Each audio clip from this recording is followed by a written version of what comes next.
दोस्तों, क्या आप यकीन करेंगे कि एक वक्त ऐसा भी था जब हमारे अपने ही देश भारत पर कंगाल होने का खतरा मंडरा रहा था। देश के पास राशन, पेट्रोल और दवाइयां मंगाने के लिए सिर्फ 3 हफ्तों का पैसा बचा था और हालत इतने बुरे हो चुके थे कि भारत को रातों रात अपना टन भर सोना विदेश भेजकर गिरवी रखवाना पड़ा था। लेकिन इस पूरी तबाही के पीछे खड़ा था एक गुमनाम हीरो जिसने पूरी दुनिया के सामने अपने देश को झुकने नहीं दिया। आज के इस वीडियो में हम बात करने वाले हैं इसी दिल दहला देने वाले ऐतिहासिक आर्थिक संकट और मिस्टर रमन के उस मास्टर प्लान की कहानी की जिसने भारत को हमेशा हमेशा के लिए नीलाम होने से बचा लिया। फिल्म की शुरुआत साल 2022 के श्रीलंका से होती है। चारों तरफ बवाल मचा हुआ है और लोग सड़कों पर उतर आए हैं। देश का खजाना खाली हो चुका है, बैंकों में पैसे नहीं बचे और खाने पीने की चीजें इतनी महंगी हो गई हैं कि आम जनता के बस के बाहर है। लोग गुस्से में राष्ट्रपति भवन में घुस जाते हैं और देश चलाने वाले बड़े बड़े नेता सबको छोड़कर विदेश भाग निकलते हैं। कहानी फिर भारत में शिफ्ट होती है। सीनियर पत्रकार अदिति वर्मा अपने भतीजे अनुज के साथ टीवी पर श्रीलंका की यह हालत देख रही होती है। अनुज को परेशान देकर अदिति कहती है, एक ऐसा दौर भी था जब भारत भी बिल्कुल इसी बर्बादी की कगार पर पहुंच गया था। कहानी हमें 1990 के दौर में ले जाती है। उस समय अमेरिका और इराक की जंग की वजह से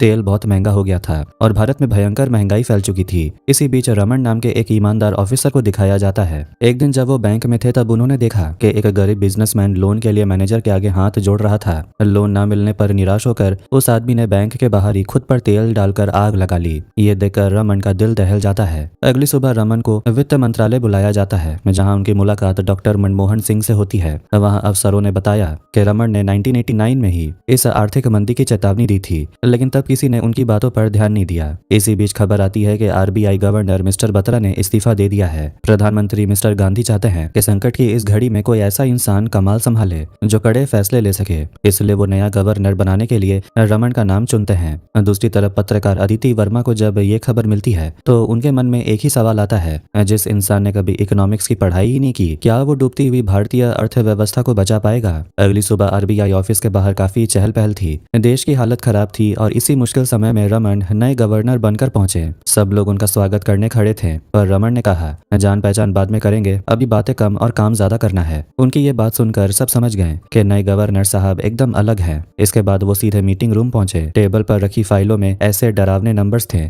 जो किसी की भी नींद उड़ा दे। डिप्टी गवर्नर सीआर ने बताया कि देश की हालत बहुत बुरी है। हमारे पास सिर्फ 1.2 बिलियन का फंड बचा है। अगर ये $1 बिलियन से कम हो गया तो हम बाहर से पेट्रोल, दवाइयां और बाकी जरूरी सामान भी नहीं खरीद पाएंगे। सीआर ने यह भी कहा कि जब महंगाई और भुखमरी आती है तो देश में दंगे और अपराध फैल जाते हैं। सब ऑफिसर सब अपनी अपनी परेशानियां बता रहे थे। काफी देर शांत बैठने के बाद रमन बोलते हैं, मैं 1 घंटे से सिर्फ मुसीबतें सुन रहा हूँ। अब इस कमरे में वही बोलेगा जिसके पास कोई हल हो। ये सुनते ही सब चुप हो गए, क्योंकि जब आप किसी के पास नहीं था। तभी सीआर ने कहा कि हमें यूएसएसआर से मदद लेनी चाहिए, क्योंकि वो हमारा पुराना दोस्त है। इस पर रमन बोलते हैं कि सोवियत संघ खुद इस वक्त बर्बादी के कगार पर है। जो देश खुद डूब रहा हो वो हमें क्या बचाएगा? फिर रमन ने कहा, अब हमारे पास सिर्फ एक ही रास्ता बचा है, आईएमएफ से मदद लेना। आईएमएफ का नाम सुनते ही सब भड़क गए। सीआर बोलते हैं, आईएमएफ पर अमेरिका का कब्जा है, वो मदद के बदले में अपनी कड़ी शर्तें थोपेंगे। इस बात पर दोनों में बहस होने लगती है। सीआर का कहना था कि आईएमएफ के पास जाना भारत की लाचारी दिखाएगा, लेकिन रमन ने कहा, इस वक्त इमोशन से नहीं दिमाग से काम लेना होगा। रमन ने सबको साफ कह दिया कि अगले 1 महीने के अंदर अर्थव्यवस्था नहीं संभली तो देश बहुत बड़े संकट में फंस जाएगा। इसलिए अब कोई दोस्त या राजनीति नहीं, हमारी पहली और आखिरी प्रायोरिटी सिर्फ भारत होनी चाहिए। कहानी आगे बढ़ती है और 2 दिन बाद की खबरें दिखाई जाती हैं। पूरी दुनिया की नजर यूएसएसआर पर टिकी थी, जो पल पल में बिखर रहा था। जॉर्जिया, यूक्रेन और उज्बेकिस्तान के बाद अब किर्गिस्तान ने भी अलग होने का ऐलान कर दिया था। एक समय की महाशक्ति अब ताश के पत्तों की तरह ढह रही थी। दिल्ली में रमन और सीआर टीवी पर ये खबरें देख रहे थे।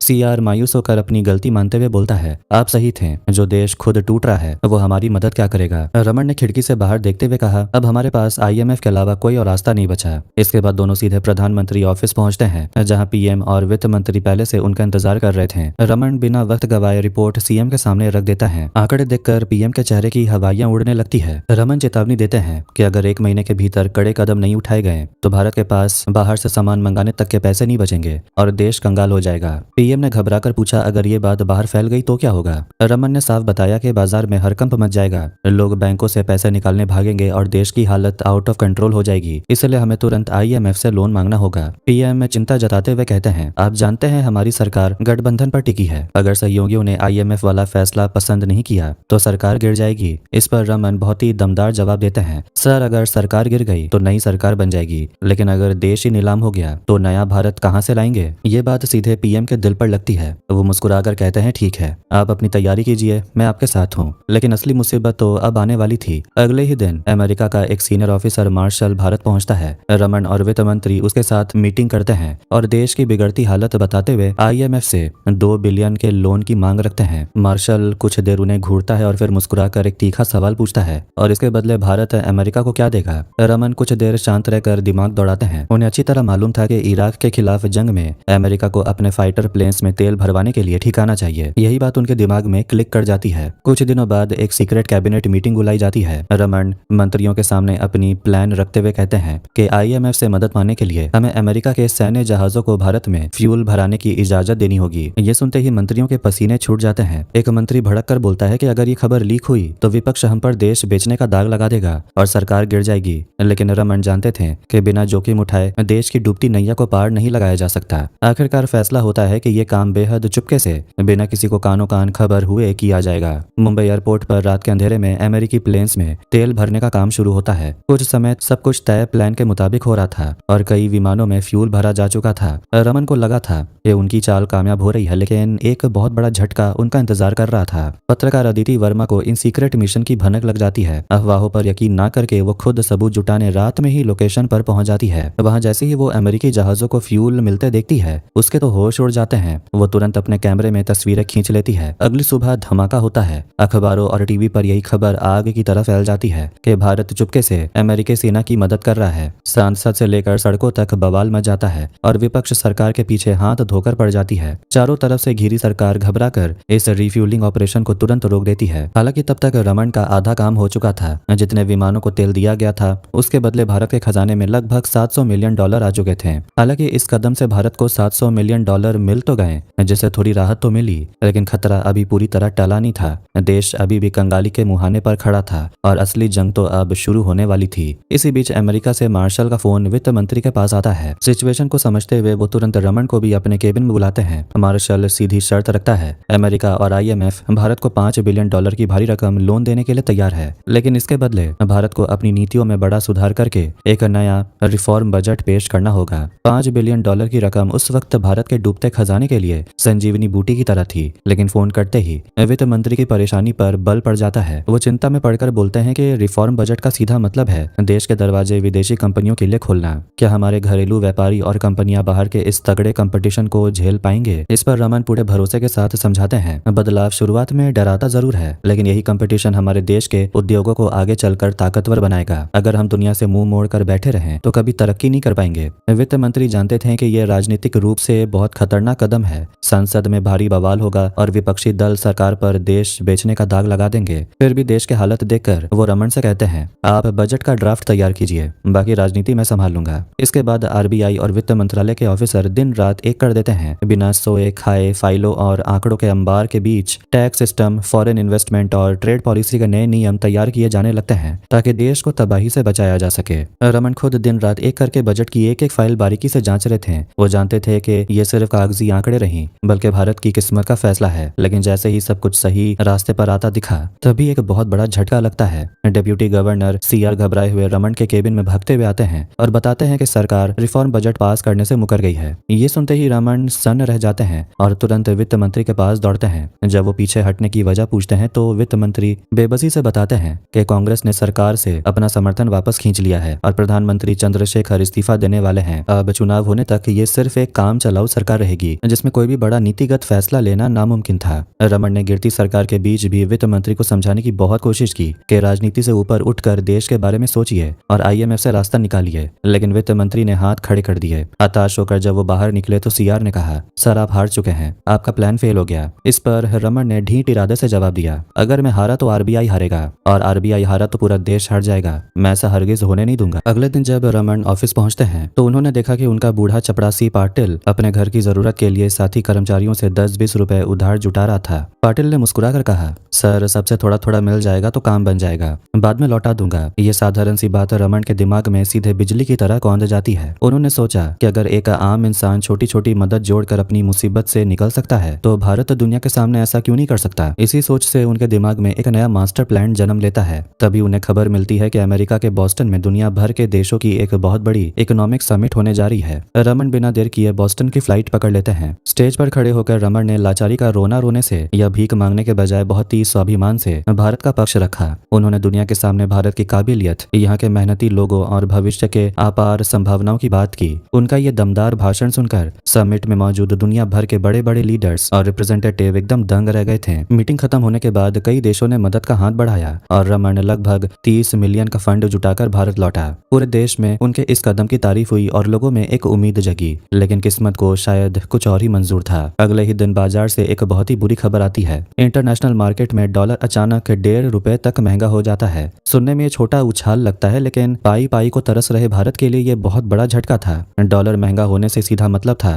कि बाहर से आने वाला तेल, दवाइयां और राशन सब कुछ और ज्यादा महंगा हो जाएगा। खजाना तेजी से खाली हो रहा था और एक्सपर्ट्स का कहना था कि देश के पास सिर्फ 3 हफ्तों का पैसा बचा है, जिसके बाद भारत पूरी तरह कंगाल हो जाएगा। ये रिपोर्ट देखकर रमन अंदर से एकदम टूट जाता है। इतनी जीत और मेहनत के बाद भी देश को डूबता देख वो एकदम हताश हो गए थे। वो भारी मन से सीआर के कमरे में गए और बोले, शायद अब मेरे इस्तीफा देने का वक्त आ गया है। मैं देश को इस मुसीबत से निकाल नहीं पा रहा हूँ। ये सुनकर सीआर अपनी कुर्सी से उठे और बड़े सम्मान के साथ बोले, सर, कायदे से गवर्नर की कुर्सी मुझे मिलने चाहिए थी, लेकिन आपको चुना गया। तो मुझे लगा था कि सरकार ने गलत फैसला लिया, लेकिन आपके काम, आपकी सोच और आपकी हिम्मत को देखकर मुझे समझ आया कि इस कुर्सी के असली हकदार सिर्फ आप ही हैं। सीआर ने इमोशनल होकर आगे कहा, आज अगर आप हिम्मत हार गए तो ये आपकी हार नहीं होगी, बल्कि पूरे देश की हार होगी। आज भारत को आपकी सख्त जरूरत है। सीआर की इन बातों ने रमन के बुझते हुए हौसले को फिर से जगा दिया और उनका आत्मविश्वास वापस लौट आया। इसके बाद वो घर लौटते हैं और कई दिनों बाद अपनी पत्नी के साथ सुकून से कुछ पल बिताते हैं। बातों बातों में जब देश की कंगाली पर चर्चा छिड़ती है तो उनकी पत्नी घर में रखे सोने की बात निकालती है। वो कहती है कि आड़े वक्त में इंसान अपने गहने ही तो गिरवी रखता है, क्योंकि असली चीज वही है जो मुसीबत में काम आए। पत्नी की यह बात सुनते ही रमन के दिमाग में तुरंत एक बड़ा आइडिया आ जाता है। वो सोचने लगते हैं कि अगर एक आम परिवार मुसीबत से निकलने के लिए अपने सोने का इस्तेमाल कर सकता है तो पूरा देश ऐसा क्यों नहीं कर सकता?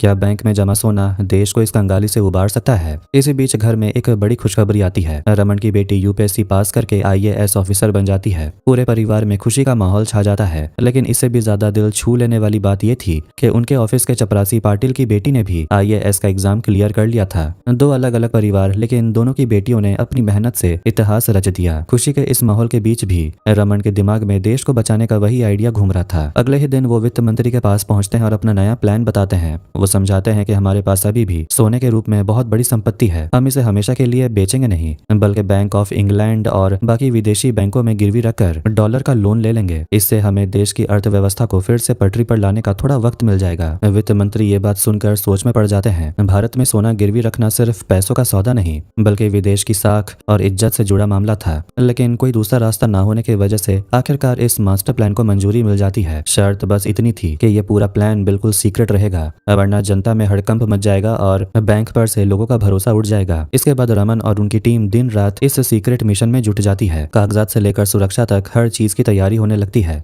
प्लान के मुताबिक सोने की खेप को स्वीडन और इंग्लैंड भेजा जाना था, लेकिन इतने बड़े मिशन में एक रुकावट आ जाती है। विमान का पायलट बिना भारी भरकम इंश्योरेंस के इतना सोना ले जाने से मना कर देता है। कुछ देर के लिए काम रुक जाता है, लेकिन आरबीआई की टीम जल्दी ही इंश्योरेंस का इंतजाम करके कानूनी अड़चने दूर कर लेती है। अब ये सीक्रेट मिशन तेजी से आगे बढ़ने लगता है। लेकिन दोस्तों, जहां इतना बड़ा राज छुपाया जा रहा हो, वहां किसी न किसी को तो भनक लग ही जाती है, और यहाँ भी कुछ ऐसा ही होने वाला था। दूसरी तरफ सीनियर जर्नलिस्ट अदिति वर्मा लगातार इस पूरे मामले को कवर करने में लगी हुई थी। उसे पक्का लग रहा था कि सरकार देश की जनता से कोई बहुत बड़ा राज छुपाई हुई है। तभी उसे एक सीक्रेट सोर्स से एक सनसनीखेज खबर मिलती है, जिससे उसके होश उड़ जाते हैं। खबर ये थी कि भारत का सोना चुपके से विदेश भेजा जा रहा है। पहले तो अदिति को इस बात पर जरा भी भरोसा नहीं हुआ। अगर इसमें रत्ती भर भी सच्चाई थी तो यह आजाद भारत के इतिहास का सबसे बड़ा ब्रेकिंग न्यूज बनने वाला था। अब अदिति की जिंदगी का बस एक ही मकसद था, किसी भी तरह इस सच का पर्दाफाश करना। कहानियां बहुत ही रोमांचक मोड़ पर पहुंच जाती है। एक तरफ रमन और उसकी टीम देश को बचाने के लिए मिशन पर निकल चुकी थी, तो दूसरी तरफ एक जांबाज पत्रकार उस राज के बिल्कुल करीब पहुंच चुकी थी। पिछले कई महीनों की मेहनत, कड़े फैसले और पूरी टीम का पसीना, सब कुछ दांव पर लगा था। अगर ये मिशन कामयाब होता तो भारत देश बच जाता, वरना देश पूरी तरह डूब जाता।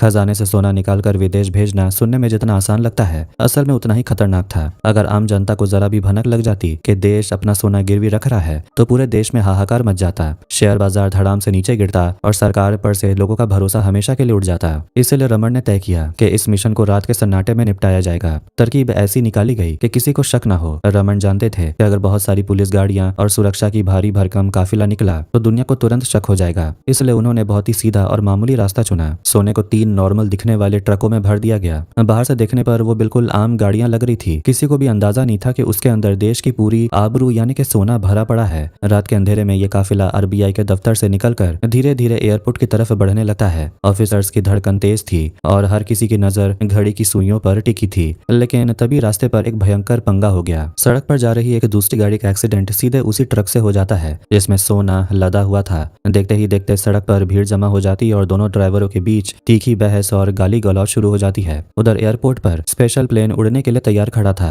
और इधर देश का खजाना सड़क के बीचों बीच फंसा हुआ था। अगर जरा सी भी देर होती या पुलिस आती तो सारा राज खुल जाता। ये खबर तुरंत रमन के पास पहुंचती है और सबके हाथ पांव फूल जाते हैं। रमन बिना एक सेकंड गवाए सीधे एक्सीडेंट वाली जगह पहुंचते हैं। वो जानते थे कि इस वक्त गुस्सा करने से काम बिगड़ेगा, इसलिए वो बहुत शांति से मामला सुलझाते हैं। रास्ता साफ होते ही वो खुद उस ट्रक के साथ एयरपोर्ट के लिए निकल पड़ते हैं। कुछ ही देर में तीनों गाड़ियां सही सलामत एयरपोर्ट पहुंच जाती है। सोने को बहुत संभाल कर प्लेन में लोड किया जाता है। तभी वहां पत्रकार अदिति वर्मा पहुंच जाती है। उसे पूरा सच पता चल चुका था। वो सीधे रमन के पास जाती है और तीखे लहजे में पूछती है, आरबीआई सचमुच देश का सोना बाहर भेज रहा है? क्या आप लोग देश को बचा रहे हैं या बेच रहे हैं? रमन शांत रहकर कहता है, देश को बेचने और देश को बचाने में बहुत छोटा सा फर्क है। अगर आज ये कदम नहीं उठाया गया तो पूरा देश कंगाल हो जाएगा। लोग भले ही मुझे गलत समझे, पर मैंने खुद से वादा किया है कि मैं देश को झुकने नहीं दूंगा। फिर वो आगे कहते हैं, आप पत्रकार हैं, सच लिखना आपका काम है, पर याद रखिए अगर कल ये खबर छप गई तो अगला सोना कभी बाहर नहीं जा पाएगा और इसका नुकसान पूरे देश को भुगतना पड़ेगा। कभी कभी एक खबर इतिहास बिगाड़ सकती है। इतना कहकर वो चले जाते हैं और अदिति गहरी सोच में पड़ जाती है। अगली सुबह रमन घबराते हुए अखबार उठाते हैं, पर पूरे पेपर में कहीं भी वो खबर नहीं थी। अदिति ने देश के हित को ऊपर रखते हुए अपने बॉस से लड़कर ये खबर छपने से रोक दी थी। ये देखकर रमन चैन की सांस लेता है। समय बीतता है और साल 1951 में नई सरकार बनती है। डॉक्टर मनमोहन सिंह देश के नए वित्त मंत्री बनते हैं। वो देश में बड़े आर्थिक सुधार लाते हैं जिससे विदेश कंपनियां भारत आती है और देश इस भीषण संकट से बाहर निकल आता है। फिल्म के आखिर में बताया जाता है कि भारत सरकार ने ब्रिटेन से अपना